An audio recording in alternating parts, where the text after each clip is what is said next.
মঞ্চে উপস্থিত হইলেন। আপার এতিম লীগের ঘরে ঘরে অবশ্য সেই জন্য ঈদের আনন্দ হয়েছে, লাড্ডু বিলাইতেছেন উনারা। এতদিন ধরে গর্তের ভিতরে থাইকা আপা সমানে দোয়া ইউনিস পড়ছেন বইলেই না এমন বিজয়ের দেখা পাইলাম। জাতির পিতা নাই তো কি হয়েছে, কেউ কেউ কইতেছেন এবার ট্রাম্পে দিয়া জাতির কাকার খেল দেখানো হইব। বিষয় হইল ৮০০ বছর পর রাজা লক্ষণ সেনের পদাঙ্ক অনুসরণ করে আপা পালাইলেন খিড়কি দরজা দিয়া।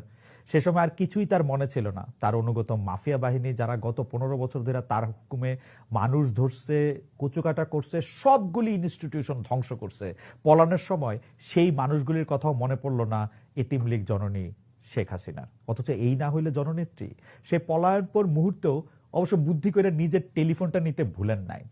মজার ব্যাপার হলো এই টেলিফোন দিয়ে তিনি নানা রকম জায়গা থেকে মানুষের সঙ্গে কথা কন, মানে এইটা সাথে রাখছিলেন বলেই মাটির তলা থেকে ছত্রকান হইয়া যাওয়া ছোট ভাইদের উদ্দেশ্যে কিছু বাণী চিরন্তনী ছড়াতে পারেন।